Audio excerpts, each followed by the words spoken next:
नमस्कार।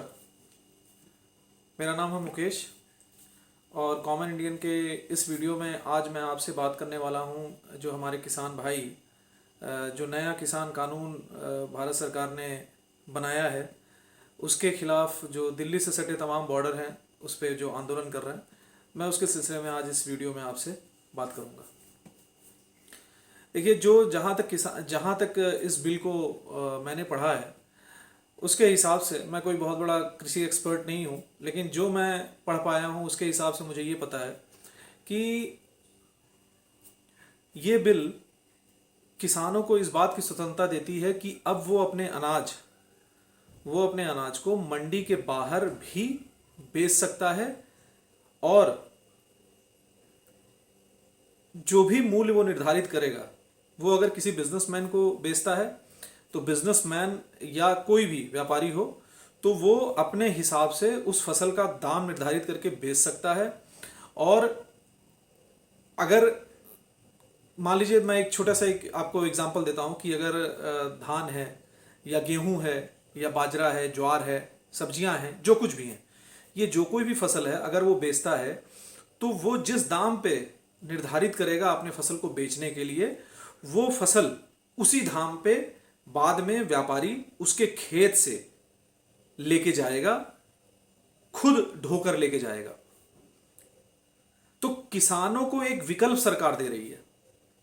और दूसरा ये कि अगर ये तो विकल्प है ही है, इसके अलावा सरकार जो मिनिमम सपोर्ट प्राइस देगी उन अनाजों पर या किसी भी चीज पर, मंडी आपके लिए खुले हैं, सरकार उस पे तो आपसे लेगी ही जो है।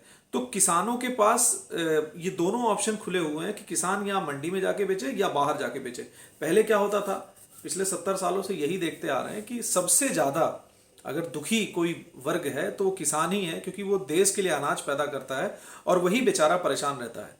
क्योंकि बिचौलियों जो हैं वो क्या करते हैं, बिचौलिए ये करते हैं कि आपका अनाज आपके घर से या मंडी में वो बिचौलिए खरीदते हैं, जो सरकार की रेट है उस रेट से भी कम पे आपसे खरीदते हैं और फिर उसे सरकार को बेच देते हैं। तो एक बड़ा हिस्सा वो बिचौलिए लेके चले जाते हैं।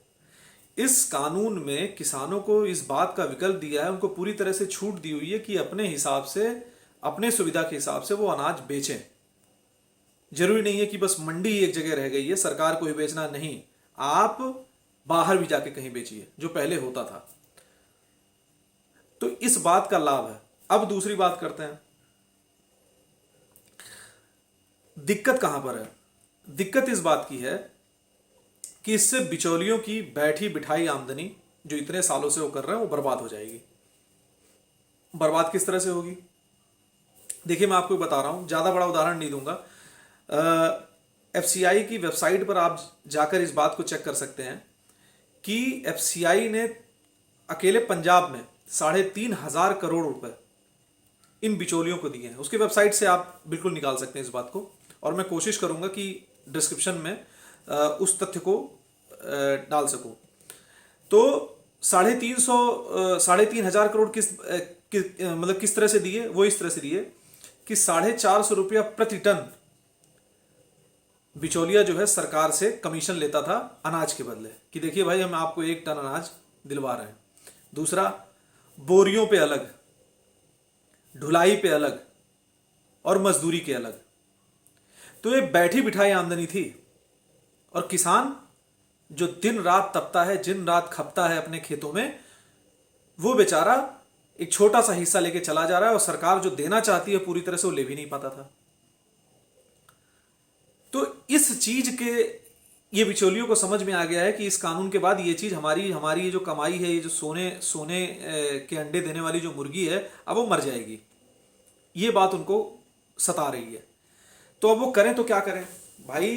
पिछले 2-3 महीने से वो इसी खुराफात में ये सारे बिचौलिए लगे हुए हैं कि किस तरह से हम किसानों को फॉल्स नरेटिव क्रिएट करके उनको इस बात का विश्वास दिला दें कि हाँ, ये बिल जो है आपके विरोध में ही आया हुआ है। अब किस तरह की भ्रामक बातें फैलाई गई हैं, देखिए। सबसे पहली जो भ्रामक बात फैलाई गई है कि जो उद्योगपति होगा और हर बात में अडानी, अंबानी, टाटा बिरला दुनिया भर की बातें तमाम लोग बोलते हैं। तो ये बात फैलाई गई है कि आपकी जमीन को भविष्य में ये व्यापारी लोग कब्जा कर लेंगे।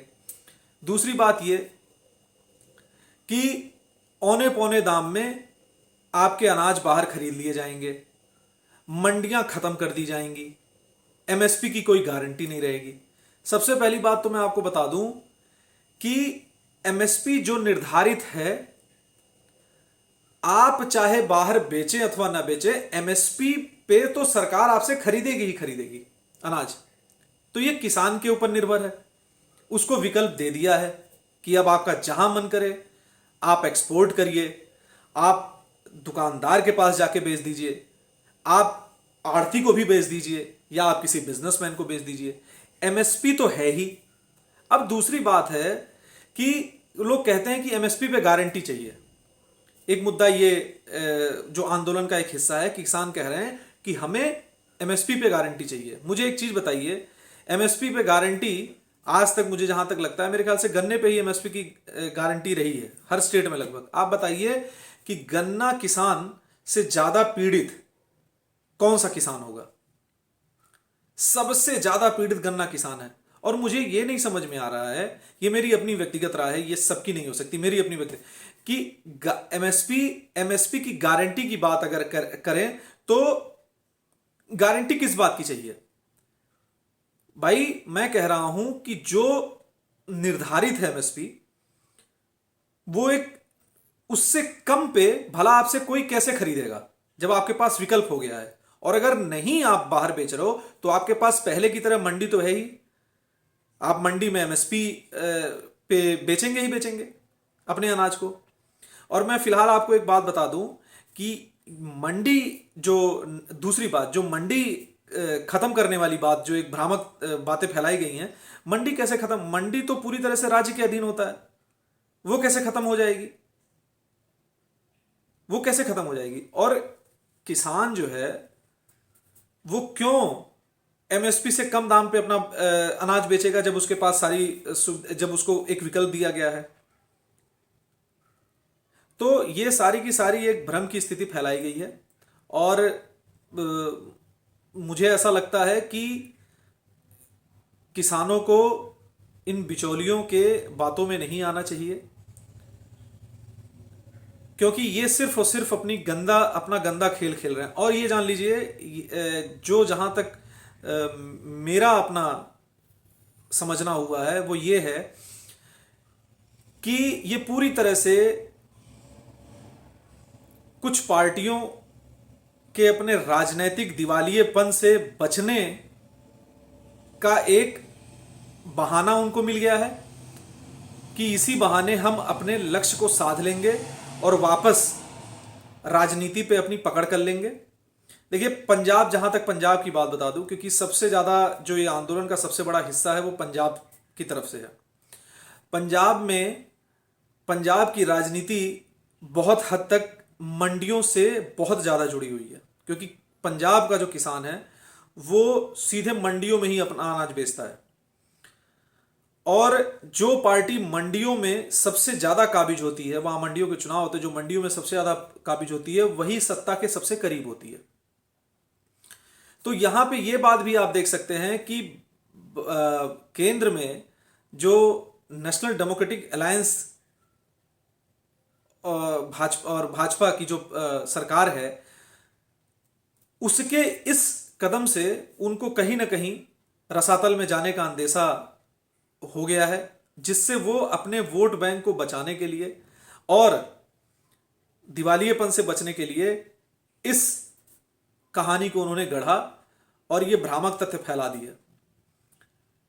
आप यकीन नहीं करेंगे कि ऐसी उड़ती उड़ती बातें हैं जो मेरे जानने वाले कहीं पंजाब में हैं, उनके थ्रू उड़ती उड़ती बातें नहीं, बिल्कुल सही है, क्योंकि वो पिछले 10-15 साल से वहां रहते हैं, बताते हैं कि माननीय विधायकगण, जो क्षेत्रीय विधायकगण हैं, वो प्रति बोरी 5 रुपए कमीशन उनका जाता है।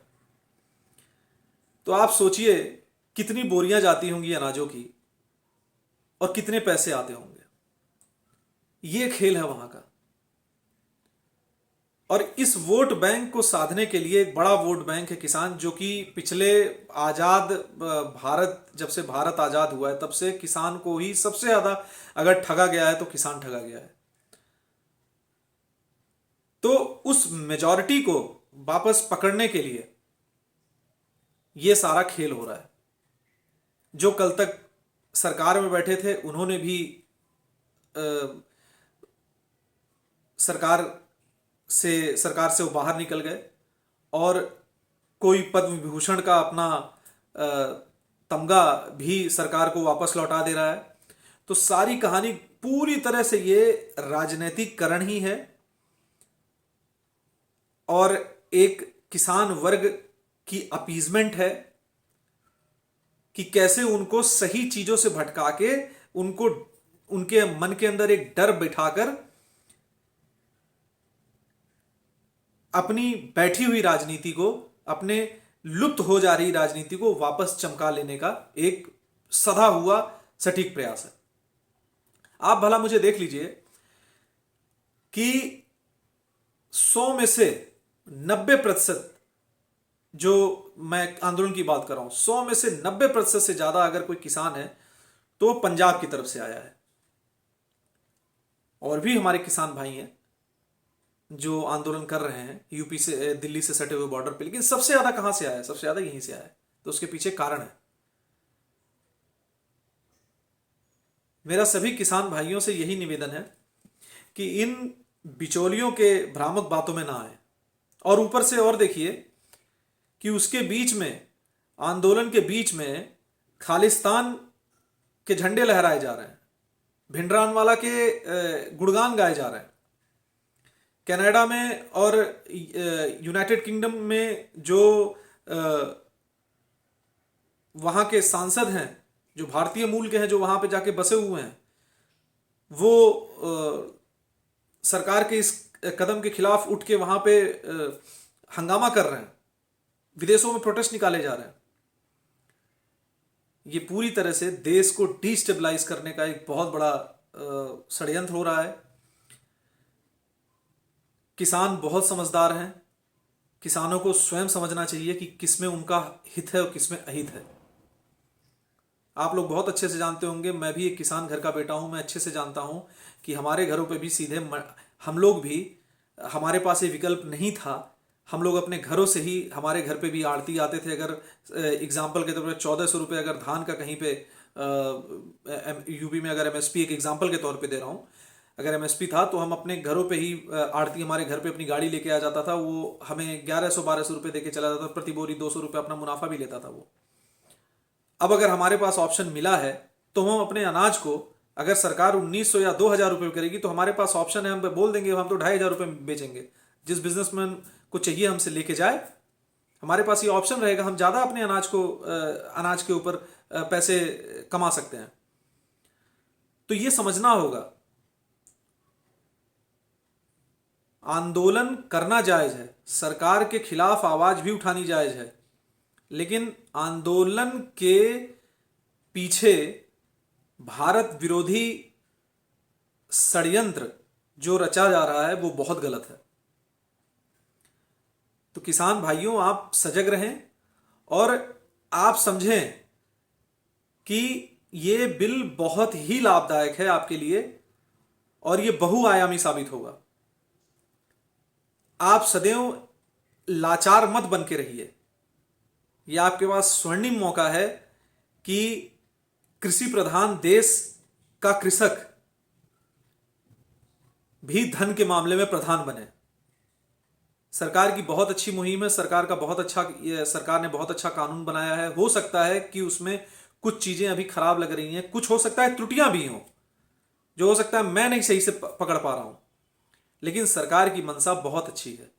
सरकार चाहती है कि आपका कल्याण हो, देश का अन्नदाता आगे बढ़े, देश का अन्नदाता डिपेंड ना रहे। अगर आपको मेरी बताई हुई बातें अच्छी लगती हैं तो मैं आपका आशीर्वाद चाहूँगा कि आप मेरे इस वीडियो को लाइक करें, सब्सक्राइब करें और अपना आशीर्वाद जो है मुझे यूं ही देते रहें। बहुत बहुत धन्यवाद।